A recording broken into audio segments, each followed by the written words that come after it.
Well, everyone, this field, but that's not leave everything out of this because Xavier Worthy is a far more complete player than just a deep ball prospect. Here he is finishing through the play, adding a little bit of physicality to the process. So when we talk about what we're going to be seeing in Kansas City with this offense, adding the playmaker, the speed, and now this player that's going to be able to add much more than just the deep ball to it. It has more to do with the complete player and what he's actually adding to the offense. So Xavier Worthy, welcome into Kansas City. We're all excited to see what you're going to do. And all of you, welcome in to RGR Football. My name is Daniel Harms, senior film analyst here. As you can see, Ryan's not here tonight for being, a good dad. He's on a plane right now. I believe he's going all over the country with his daughter for volleyball camps. So congratulations to her, and hopefully they're doing great on the plane. Well, and hopefully you guys are having a fantastic evening because we're nearly 2 weeks away from training camp starting in Kansas City. I'm excited. I know you guys are excited.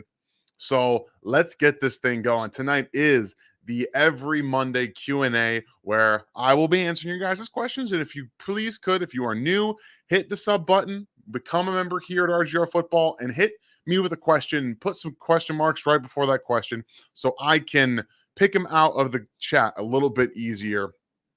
But as you guys saw, the two plays that I focused on for Xavier Worthy, opening up the show today, showcase what he's all about, what he is going to bring to this offense, things that they really have been missing, that added physicality after the catch. We know Richie Rice brought that last year, but I think Xavier Worthy is going to bring a little bit of an element of the physicality that people don't really expect. And obviously we know that he's fast. Technically, he's the fastest player in NFL history if we want to go by the combine. He set the record this past season, this past combine for the 40-yard dash. And the ball tracking, we guys, again, just watched it. You go back to the very beginning, you get to see how long that ball hangs up in the air because even though everyone wants to say that Quinn Ewers is a very, very talented quarterback, he's got some problems with deep ball arm strength and accuracy, in my opinion. So we saw that on display there. It hangs in there for air for 5 seconds, and Xavier Worthy's able to come down with it. So I'm excited to see him in training camp. I know you guys are probably really excited because we haven't seen him through the OTA process. The Chiefs are taking it very easy with his hamstring injury, whatever it is. It's probably most likely nothing to worry about. So we'll get to see a little bit of that going forward into training camp. So nice to see some of our regulars in here. What's going on, Nikki? Nice to see you. Steve, thank you for being here tonight. And we all know that Gary is in here as one of our mods and saying hello to everyone, keeping everyone engaged. And I appreciate you being here tonight, Gary. So again, if you have questions, we're going to get this thing kicked off here in just a minute, but I'll let everybody go ahead and put those question marks in the front, get them in the chat so we can answer all of your guys' questions that you have leading in to training camp. Anthony Hendricks, thank you very much for this comment. I love this channel. Absolutely the best. That's all we want. We want you guys to have the best time. We want you to be informed and do our best to teach what we know, what little we know about football, bring it to you guys. So thank you for being here, Anthony, and I appreciate the comment so very much. What's going on, Andrew? Nice to see you in here tonight. Like I said, we got some of our regulars in here. What's going on, Brenda? Nice to see you here. Justin, 5 seconds of airtime on a pass equals arm punt. Exactly. And then it was an arm punt. They went for a touchdown. So what does that tell you about what can happen here? What's going on, sweetie? How you doing? Everyone, this is my daughter, Avery. Most of you know her or have seen her on this channel before. What's up? Bedtime? Yeah? Okay. Yeah. Good night, sweetheart. All right. So you guys know she comes in here. This is a family channel. This is what I do. And I will. Hi. And she's saying hi to everybody. Listen to your mom, okay? Thank you. Do my best to include her in what I do. So that's why we always see her as much as possible with these.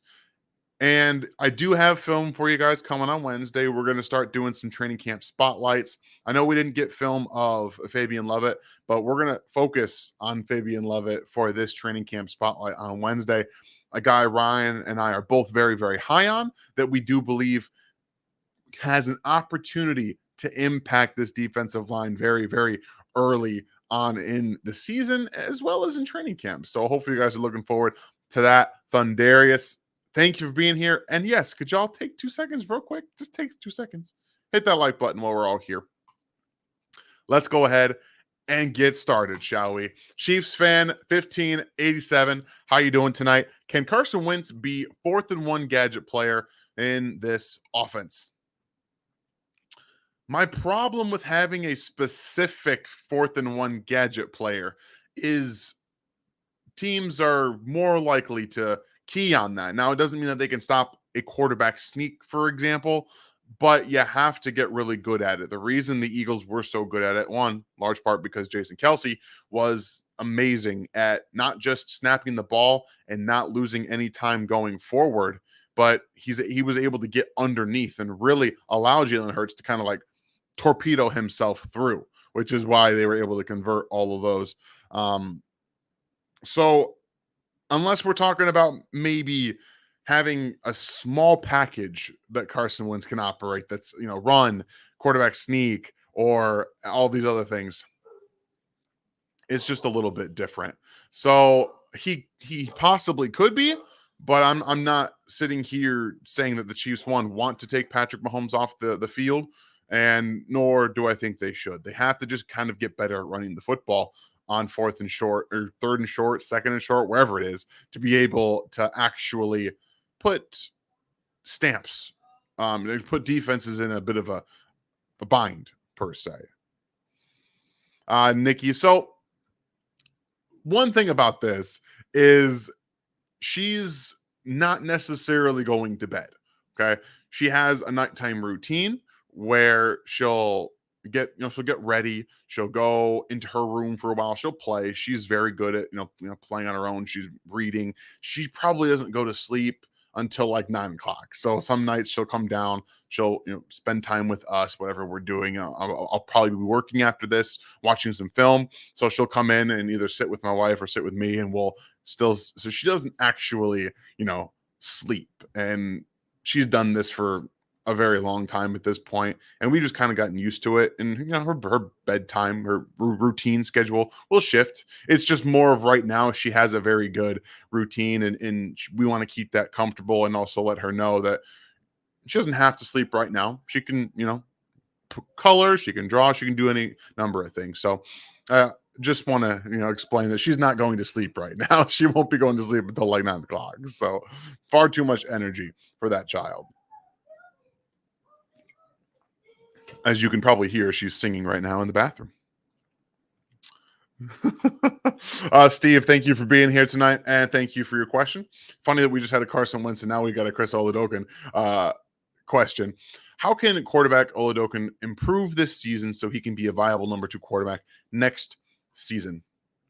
So it's more about the processing and mental side of the game, right? Carson Wentz has been around a long time at this point, and he knows a lot of different playbooks played with Doug Peterson. Doug Peterson's offense very specific, very similar to Andy Reid's. So I think that if Carson Wentz works out, we're probably going to see him being the backup quarterback for the foreseeable future. Oladokun has to prove that he can not turn the football over, like Carson Wentz is more apt to do, as we've seen in his later stage in his career. And again, operate the offense quickly, efficiently, and deliver the ball on time. Basically, he has to be able to process better and learn the playbook better to be able to be a number 2 quarterback, to come in and operate that. There's a reason that Andy Reid prefers more experienced, more seasoned guys at backup quarterback, so he can have one of those packages ready for them to go in. We know that when Chad Henne was the quarterback, he had a different scheme. Basically, he sent him out there with a entirely different offense, more so of the Alex Smith type. What Carson Wentz is going to do is, because his arm strength and again his experience is going to unlock some of the plays that Chad Henne couldn't really execute, that Blaine Gabbert couldn't really execute. So while you have to be able to have the arm and the athleticism that I think Oken has, the mental understanding, the experience factor is really what plays in here. So he'd have to get the entire playbook really set and have a lot of different things that he can operate, but also be more than a Chad Henne or a Blaine Gabbert. So just that's really what it is. It's really more about what's between the ears, like what he mentally understands, what he can mentally process to get better if he's going to have a chance to be a backup quarterback to Patrick Mahomes at any point. So, all right, Dr. Ozzy, how you doing? Another one of our members here at RGR Football. How do you see the running back room shaping out? LRZ will probably be listed as running back, but will not play it. Who makes the roster in that third running back position? So I think right now I'm still assuming at some point we'll see Jerick McKinnon added back. He's not out. He's not anywhere else. I expect he wants to play football this year. If he's ready to go, he doesn't really need all of this off-season stuff. So I would expect him to be added. But if he's not right now, there's a lot of different things that you can expect. We know it's going to be Pacheco. We know it's going to be Clyde Edwards-Helaire. And they're basically going to have open auditions.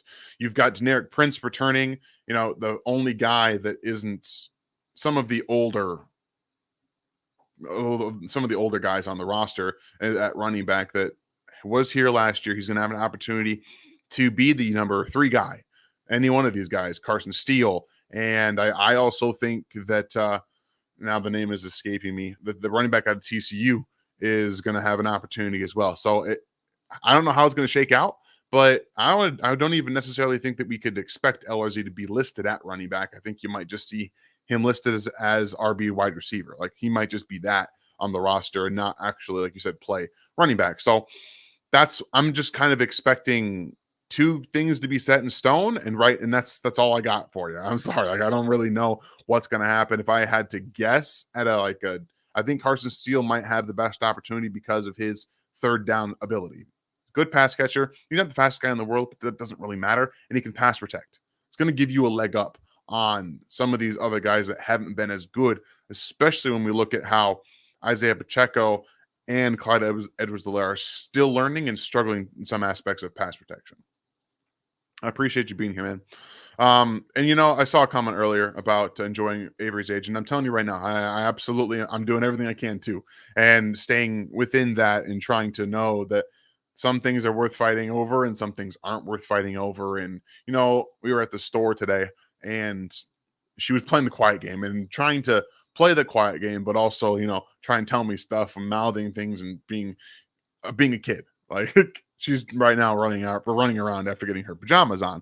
So I'm trying my best to stay within her being 5 years old and just be as supportive and getting her into as many different things as we possibly can, just so she can learn what she likes. And that's really what it is come down to for me, especially with sports. Like we expose her to a bunch of different ones, just letting her pick and choose what she actually likes and not just say that she doesn't like this or doesn't like that. Mark Hernandez, thank you for your question. How many passing yards does Mahomes get for 2024? 5,000, 5,400, or 6,000? So I know people really want him to get back to 5,000. I don't know that we're going to see him back to 5,000 this year. And I don't know that we ever will. The first year was different. Teams, defense didn't know what to expect. They did not know what Patrick Mahomes in this offense was capable of. They know now. They pretty much know now. And especially with more too high defenses, I think we're still going to see the deep ball go. It's going to be more selective than it was in 2018, 2019. You're going to find opportunities to run the ball more effectively. And when you have 2 high safeties, you're going to have more opportunities to run the ball into light boxes. And I think the Chiefs are managing that. So can Patrick Mahomes get back to 5,000 yards? He can, absolutely. We all know he can. He's done it before. I think he could do it again. I am leaning more towards 4,800 yards myself, which again, it would be awesome after the last couple of seasons, not having that element of the passing game really available to them. They were efficient in 2022, but this past season, we know the trials, the tribulations, and the struggles that they went through. But Patrick has gotten better as a quarterback. He understands more now. He knows how to dink and dunk. He knows when to run. He understands the check down. He understands all the different things about playing quarterback that he didn't necessarily understand in that first year, where it was just, bombs away, bombs away. We all figured that out. So I'm going to lean more towards about 4,800, but have over 40 touchdowns. Get back to that way of playing football, because then you can really have a complementary offense. And I think that's where the Chiefs are headed myself. Well, but if you guys in the comments, let me know what you think. Let me know what you guys think of what Patrick's going to get, so we can have a real conversation about the expectations for the passing offense this year after last year's miserable at best showing.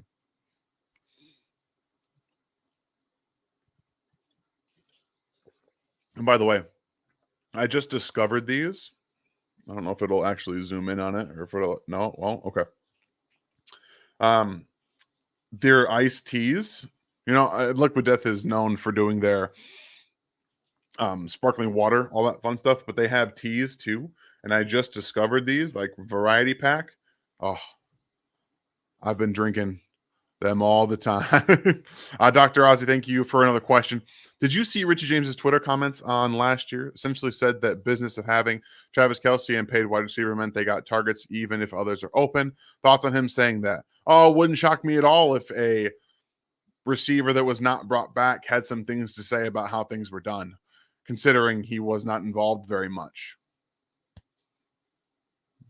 There were so many opportunities for him to impact football games in terms of winning over jobs in practice and, being better than some of the players that got playing time, and he was unable to do so. And he's not signed to a team, if I'm not mistaken.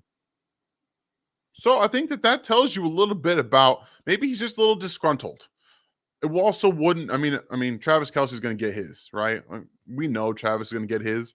MVS was barely targeted. Wasn't targeted that much, but he was also open downfield a lot. It wasn't necessarily Patrick's fault that the targets that went to him didn't get completed. And he's the only guy that was making money on that wide receiver core. Like, there weren't very many people that were very many receivers that were making a lot of money. So I'm not entirely sure what he's talking about. I think he's just a little disgruntled and a little upset that he didn't have the opportunity to play as much and impact the offense as much as maybe he would have liked to. I think that's more about him than it is anybody else.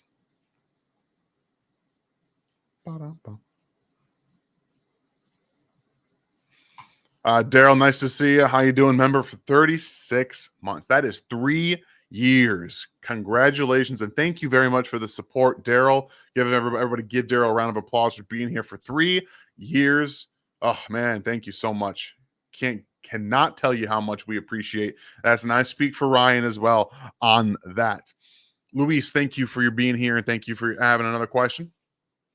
Why are people obsessed with the potential of the Texans and CJ Stroud? I get the all-time rookie season, but the AFC is so stacked, and that organization has no big game experience. Your thoughts? Go Kansas City. So, 1 second. First of all, yes, go Kansas City, because we believe they're going to three-peat this year, something no team has ever done before. A lot of this has to do with exactly what I just said.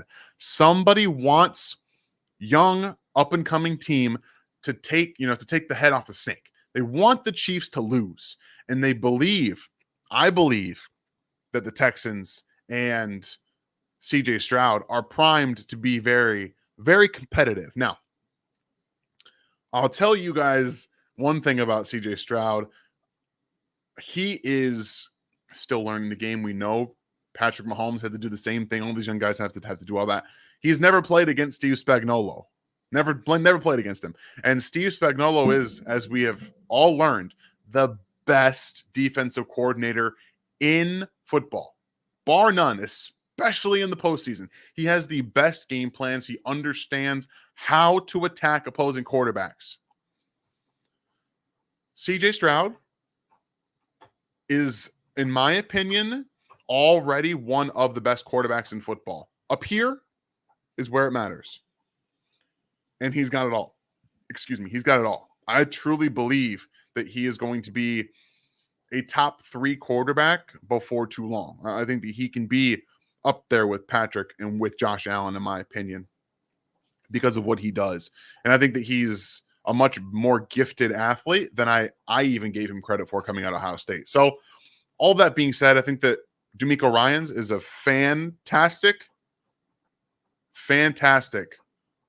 head coach. I think he is amazing. I think that his players play for him. I think he gets the best out of his defenses as well. They got better. The offense got better.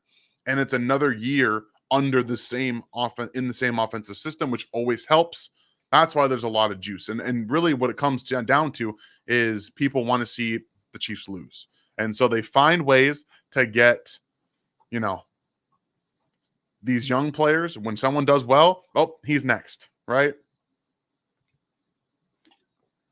So that's what they want. They want someone to finally take the head off the snake. And, I mean, CJ Stroud very well could be one person to beat Patrick Mahomes and the Chiefs in coming years. It wouldn't shock me at all to see him do that. So that's really why, in my opinion. I hope that answered your question well enough, Luis. Thank you for being here again. Patrick, how's it going? Hope you guys are all enjoying your evening. Are you surprised that cornerback wasn't more of a focus this year or last, knowing that Snead's departure would be likely? Joey Porter Jr. being there at 32 last year still hurts. So I understand. I definitely understand the want to have addressed it more. And while I don't disagree necessarily about Joey Porter Jr., he was still a little bit different from what the Chiefs want, right? He's not, he's long, he's physical. He's not the best athlete in the world. I think that he is a very good man cover corner, like a press man corner. They do like they're big, they're fast, and they're strong guys. But I think they understood there was going to be a possibility to re-sign Snead. I think that they did want to. And I think what came down to them not doing it is the knee problems. Like, obviously, he played very well this year, but he ended up having some knee issues later in the season. He was able to play through them, but as you get older, that knee stuff tends to wear on you a little bit. That wasn't something they knew at the time, and it wasn't something that they planned to have happen this past season. So you live and you learn a little bit. I think that they also feel very comfortable with Dave Merritt and Steve Spagnuolo. One, Steve Spagnuolo being a former cornerback coach and coaching these players up. I also think that they're in pretty good hands. They thought Najee Johnson last year was going to be a starter for them. So they're looking at their cornerback room. They draft another big physical player out of Tennessee, which again, I just did a film breakdown on him 2 weeks ago. So if you guys are interested in seeing the young cornerback that the Chiefs just drafted out of Tennessee, you can go back and watch that film breakdown after this show, of course. And they think they're doing okay. They got 2 guys with experience, and Najee Johnson, who they thought was going to be a starter. I mean, they've got Chamari Connor, who they think is going to be a really good slot corner, and Trent McDuffie is an all-pro corner already. So they think they're in good hands. And I don't really find it all that difficult to disagree with them at this point. I think they've shown that they're far more apt to deal with this kind of situation than in many other teams in the NFL. Appreciate your question, Patrick. King Jamie, what's going on? Are any of you guys just so damn proud of our guys you could just explode? Do any of you understand how long us older fellows waited and prayed for this? Man, seriously, win or lose, just love them. Yeah. I think we can all get behind that one. That's something that we've definitely had all waiting for. Different levels of waiting, the different top term limits and things like that. But one thing we can all agree on is that it's deserved, right? The Chiefs have deserved this, and they finally have been, I won't even say lucky. They did their homework. When you do your homework and you find something and it meshes perfectly with the coach and the offensive scheme, you do what you got to do. They went up and got him. So, and then they've built the defense the right way after, hitting on Snead, hitting on Trent McDuffie, hitting obviously on Chris Jones, hitting on George. What George Karlaftis has done has out proven what I thought he could be to this point in the NFL. He's still got work to do, some growth to do, but they hit on him. Nick Bolton, plus player at linebacker. I mean, they've done their homework and it's paid off. Bringing in Steve Spagnuolo has been one of the best moves that they've ever made, bar none. Period. End of story. They finally needed to move away from Bob Sutton. We know Andy Reid is a very loyal person, a very loyal coach, a very loyal friend. That must have been difficult for him, but he's friends with Steve Spagnuolo, and they went ahead and revamped this defense. They won that Super Bowl. They understood that wasn't going to continue to get the job done. They got younger. They went ahead and they just threw draft picks at it. Love it. I love what they've done. And I'm just very, very happy to be covering this team at this point. It's something that I never thought I would do. And we're living in this time. And I get to do this for all of you guys out there. And it's just fantastic that we all get to do that. So thank you guys for, being here tonight, as well as all the support that you guys continue to have us, because we wouldn't be able to do this without you. And I love this team. I love covering this team. Andrew Armstrong, thank you for the super chat. Appreciate you. Just want to say thanks for hanging out with us. You and Ryan keep me sane during the offseason with your Chiefs news and opinions. You guys do the same for us. It would not be as easy to get through and honestly, like I said this multiple times, it feels like the Super Bowl ended not even a couple of weeks ago sometimes. Like it feels like it was not that far away.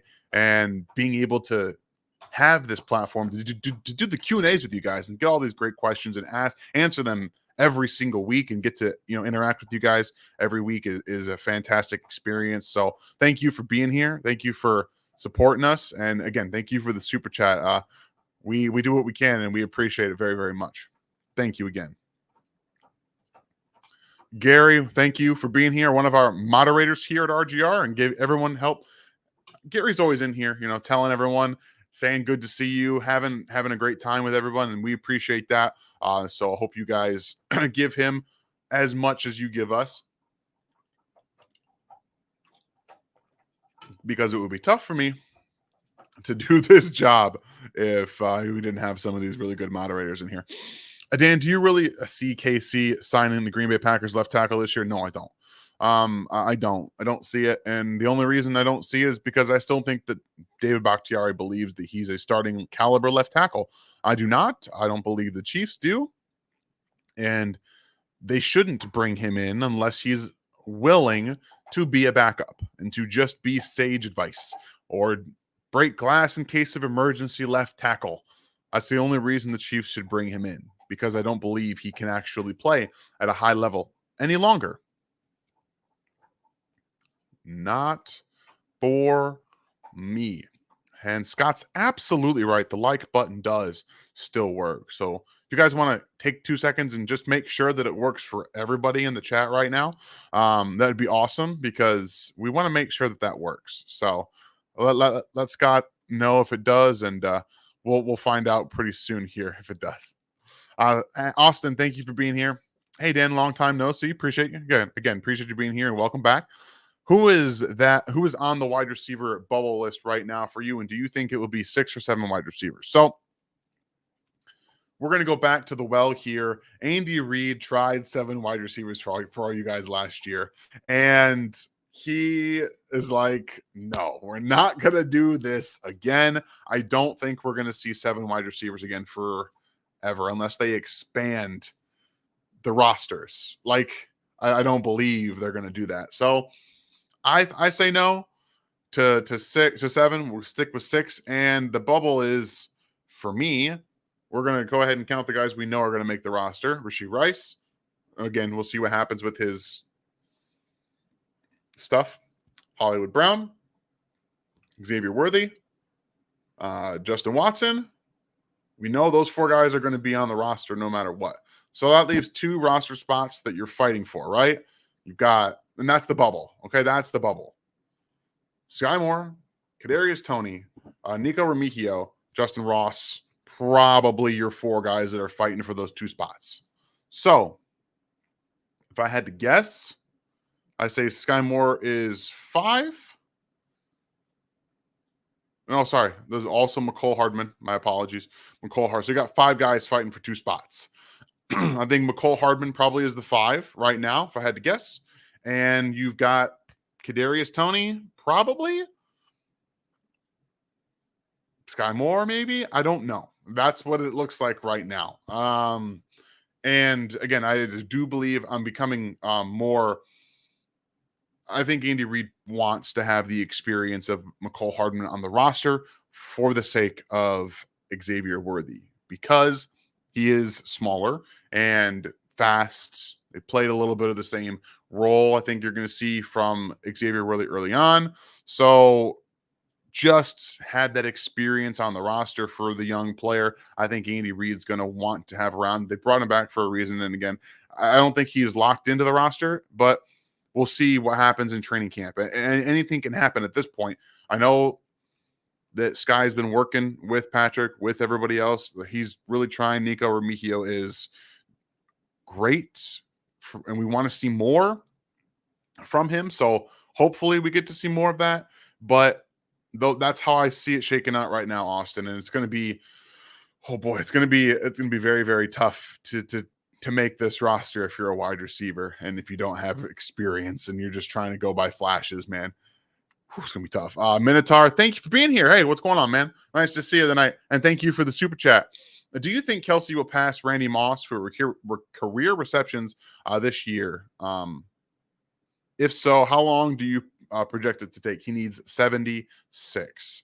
So let's really quickly pull up Travis Kelsey stats, because I think, Travis Kelsey has had over 90 receptions in each of the last 5 seasons.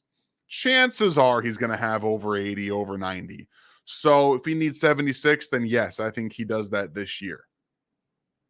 He's actually only been under 76 one time in his career that he's actually played, and it was 2015. You guys remember 2015, right? I believe 2015 was the year that no wide receiver scored a touchdown. So there's that for you. Bringing back some bad memories for you guys.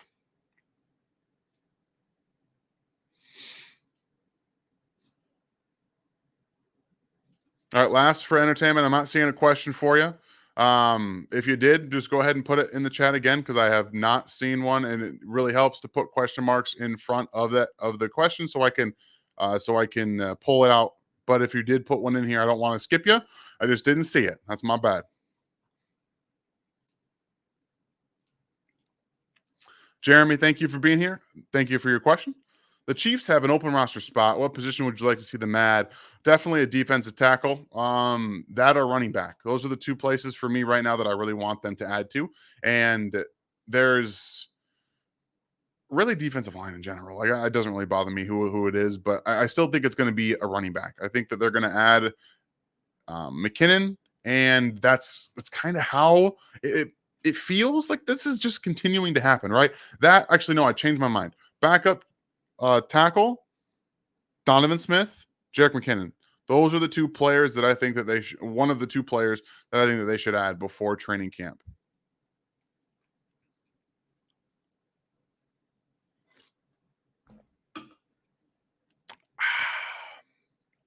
All right. Big Saint, what's going on? New here, longtime Chiefs fan, born in Leavenworth, grew up in Kansas City, Kansas. Do you care if the Chiefs are in Kansas or Missouri? No. First of all, welcome in. Appreciate you being on RGR. Thank you for. I love seeing new faces in here. That always makes me happy. That means we're not doing anything wrong, and we're getting new people in. So I appreciate you, new people in here at all times. Doesn't bother me anywhere. Wherever they play, because I'm a Chiefs fan. I watch the Chiefs. I don't really care about where they are. I will support them no matter what. They could be in a completely different area of the country, and I'll support them. Mostly because I grew up in Michigan, so I'm not emotionally tied to the state itself. I'm tied to the team.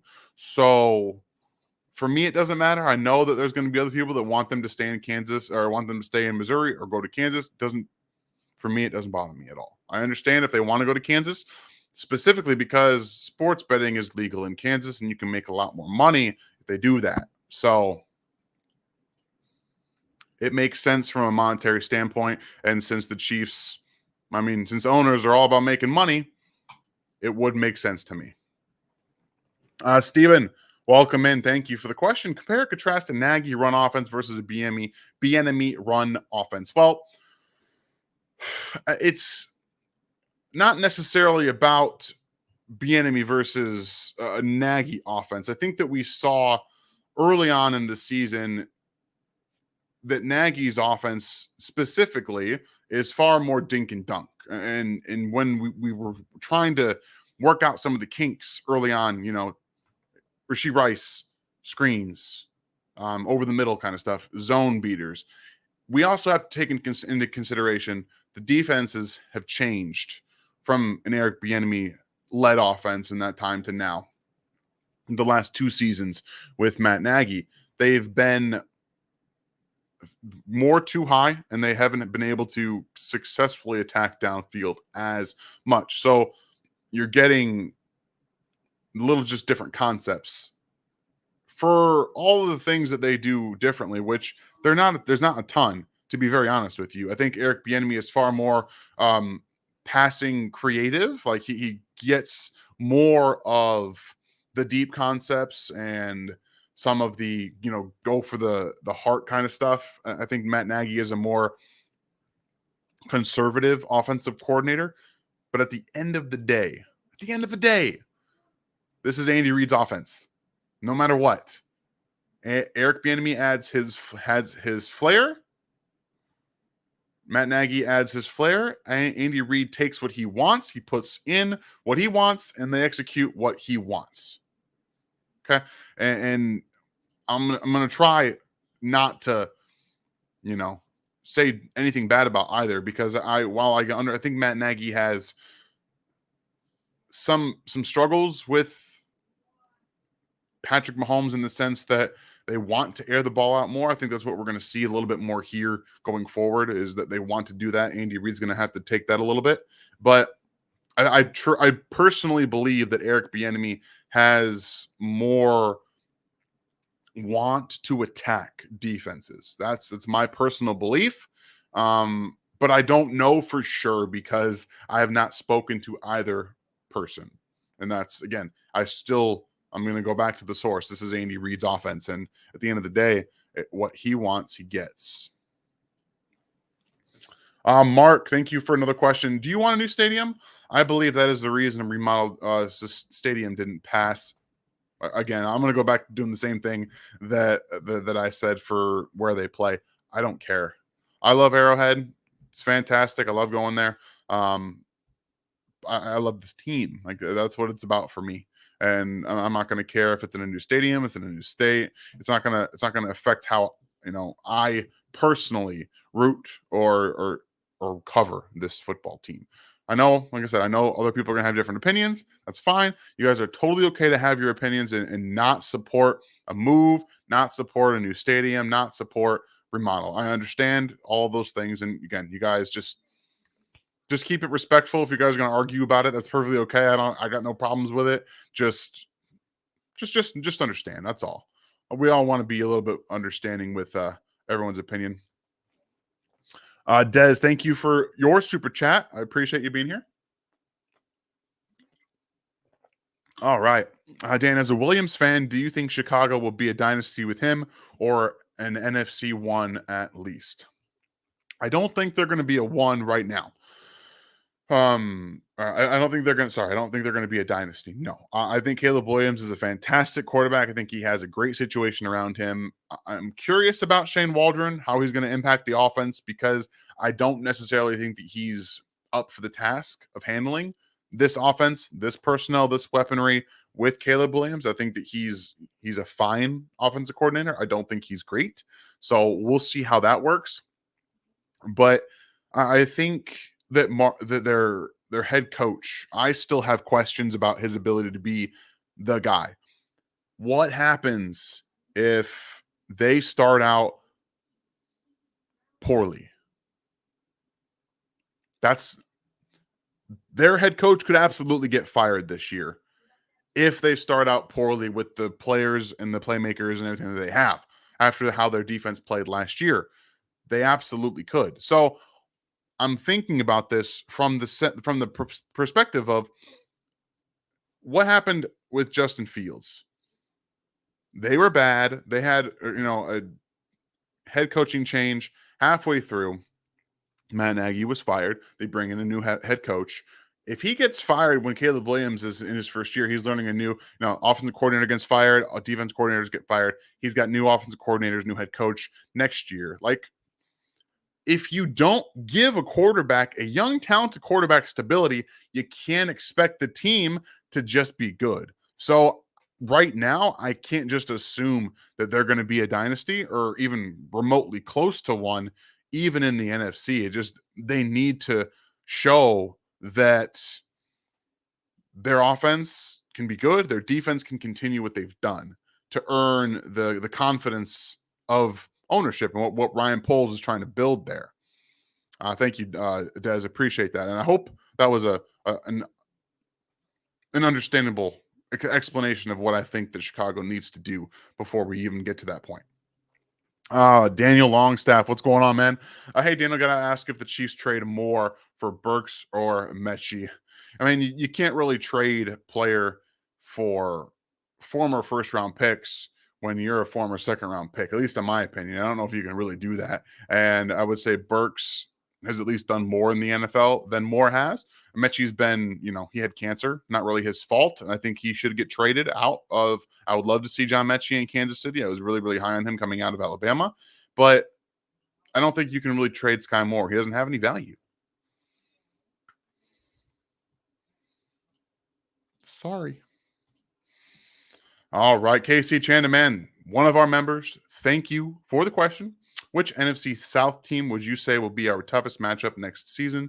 We should sweep that division, but you never know. So, it's very true. You never know. I think if Kirk Cousins plays like Kirk Cousins, it's probably the Falcons. But there's just something about what Baker Mayfield's doing. I understand that Dave Canales is no longer there, and I'm a little concerned about him and that offense from last year. Are they going to continue to do that? What's going on? I love Mike Evans, love Chris Godwin. I think that them selecting one of the three receivers out of Washington that got drafted in the first 2 days, was a great pick. Kind of poo-poos on the Trey Palmer stuff from last year, where I thought he was a good number 3 for them, at least in field stretching. So they've got a good offense. They have a good defense. I think that it's probably going to be the Falcons if Kirk Cousins plays at a high level, but it would not shock me if it were actually the Tampa Bay Buccaneers once again. Even though Baker is not, a top-level quarterback in the NFL, I think that him just playing in that offense and just kind of going bombs away and throwing it downfield up to Mike Evans and just kind of gashing defenses really plays to his strengths as a quarterback. Steven, appreciate another question from you. What is Rice's ceiling if he keeps his head on straight? Fanciest dish you've ever cooked? So great 2 questions. Richie Rice is the enforcer. You guys, if you've never watched hockey, a lot of times in the early 90s, 90s and early 2000s, they still have enforcers in hockey, but they had like lines, like what they called in Detroit. I'm a Detroit Red Wings fan. They had what's called the grind line, where you have these enforcer types that have some offensive upside, but really they're out there to grind down an opposing team's best line, just to hit them, knock them around, and make them frustrated. I think what Rashee Rice can offer from a short to intermediate ability playmaking, we saw him, getting after zones, being physical after the catch, and really using his burst. That's a really good number 2. Does that for an offense when you have a field stretcher. if you have that true 3-level threat that can play and do attack, win vertical, win downfield, and intermediately and short. The upside for Xavier Worthy would be that, again, he's got to get to there first. Like you can't just say he's going to be the one. But Richie Rice, in the way that the Chiefs use him and his, at least what he showcased last year, that's being a bully underneath and taking over for Travis Kelce. You know, after these 2 years, what happens if Travis Kelce retires? Who is the zone beater? Who is the guy that has Patrick Mahomes's understanding of the defenses? I think that we could see the evolution of Rashee Rice go that way if that's what ends up happening. So that's what I see him being, and at least to an extent of an extension of the offense, he's, I think, going to be a really good 2. I just don't know if he can ever be a 1. If that makes any sense. Appreciate you, Steven. James Duncan, member here at RGR. Thank you for your question. Are you concerned at left tackle with the second year, a 3rd-round pick, and a rookie 2nd-round pick? I'm a little concerned with the left tackle spot, especially with the downfield being the focus for Mahomes. So I understand. I truly do. I really get it. The last 2 years, the Chiefs have had dismal left tackle play. Dismal. It's been bad. Donovan Smith last year was bad. Orlando Brown the year before was a bad pass protector. They won the Super Bowl both years. Wanya Morris's upside is still untapped. He's a very good athlete. He's got a lot of things he has to figure out. Like I just did a film review on him maybe about a month ago, where I broke down his strengths and his weaknesses and the glaring things he needed to work on if he was going to start this year at left tackle. Kingsley has the most upside. That's why they wanted him in the 2nd round. And I think they have this year, they're going to have the best left tackle play that they've had in the last 2 years, specifically from a pass protection standpoint. I think if Kingsley wins the job, which I'm still leaning that he will be the best pass protector, even as a rookie, that they've seen. That doesn't mean he's going to be, great. It means he could be average, which is better than they've had from a pass protection standpoint, in my opinion. If Wanya Morris wins, that means he's gotten better as a pass protector because he already was a pretty good run blocker. So I'm more optimistic this year than I have been the last 2 years looking at the pass protection and the fact that they have upside. We knew Orlando Brown wasn't getting better as a pass protector, and at the stage of his career, Donovan Smith was a stopgap at best because of his contract. We knew that was going to be coming off of an injury and getting older. Now at least they're young and they have opportunity to get better. So I'm optimistic, and I'm not as concerned looking at them now. We'll see what training camp shows. That's the big thing, right? We got to see what training camp's going to show. I hope that answered your question. Cody, what's going on? Nice to see you tonight. Have you heard the ads on Spotify that both Xavier Worthy and McCall Herman did about not speeding? No, I have not. That's hilarious, though. I don't actually listen to Spotify. I have Amazon Music myself. That's hilarious. I might have to look those up now. So if you guys haven't heard them, make sure you go find them because that's extremely funny stuff. Like if that's real. I hope it's real, Cody. I hope you're not just getting, some weird ads on Spotify because you're a Chiefs fan. Scott, thank you for being here. Thank you for being a member. Appreciate the question. What is the wisdom behind Pink being running back coach and Embry being wide receiver coach, especially after the train wreck last year in the wide receiver room? So Andy Reid and Steve Spagnuolo, to be honest with you, they like to give their coaches experience. The only way coaches are going to get better at their jobs, better at understanding what is needed from them going forward, if they're going to be offensive coordinators, because ideally all these guys want to be coordinators, right? Defensive coaches, offensive coaches. The idea is to become offensive coordinators, to become head coaches, right? So Andy Reid obviously believes in Connor Embry and Todd Pinkston. He does. He believes in both of them. We know Pinkston was a good wide receivers coach, right? But you need seasoning, right? You need to be a complete person. You can't just have experience only coaching wide receivers or only coaching running backs. So I think the wisdom is trying to do the best that he can to season his coaches. And we've also seen this on the opposite side with uh, Daly, who was defensive line coach. Now he's linebackers coach. Like they're getting more experience doing other positions so they can hopefully further themselves in their careers. So we'll see if it sticks after this year. Pay attention to what happens with Rashee Rice, with Xavier Worthy, and if Sky Moore makes the roster or Nico Remigio make the roster, pay attention to how they develop throughout the season. That will be a important process for keeping jobs, is my guess. All right, here last for a timer. We got your questions. My apologies. I'm a little long-winded. You know, Ryan is too. We both like to answer questions pretty in depth. So thank you for sticking around. Hopefully you are still here. If we win another Super Bowl, should we trade Chris Jones and McDuffie a year early rather than a year late? So Chris Jones just signed a massive contract. He's not going anywhere, in my opinion. And I'd also believe that Trent McDuffie is not just a slot corner. I think he's going to be a legitimate guy on the outside. I don't think the Chiefs want to operate the same way as the Patriots did. That was a little bit different. I think Chris Jones stirs the drink in Kansas City, not necessarily the scheme. We know Steve Spagnuolo does a great job of game planning, top down, changing the picture. But at the end of the day, he still has those studs. It is harder to do what he does from a game planning perspective without a Chris Jones. It changes the picture. And he's an all-timer in my opinion. Chris Jones is an all-timer in my opinion. And I don't think you trade away all-timers. I just don't. I also just think that Trent McDuffie is going to get paid by the Chiefs as I think he deserves, especially if he shows out again this year.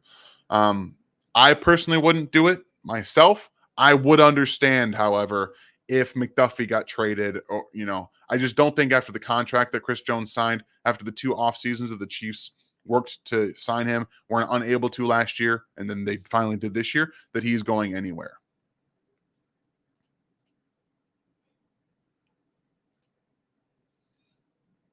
Oh, okay, and start rebuilding for the next 5 years. I got that. I gotcha.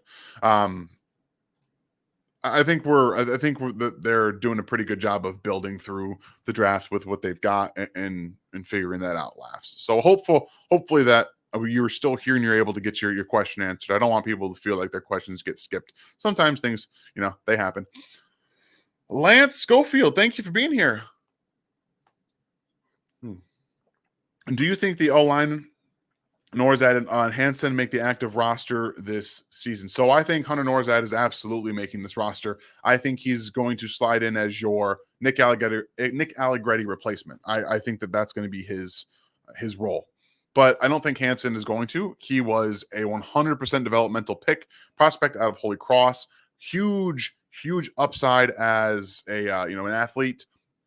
I do believe the KCSN guys that went to Vegas for the Shrine Bowl saw him and said he was very good, but again, raw, and he's got some work to do, a lot of work to do, but we're talking interior, swing interior guy, probably at best. So he's definitely not making the roster. He should be on the practice squad, and I do expect Hunter Norzad to be the Nick Allegretti replacement along this offensive line.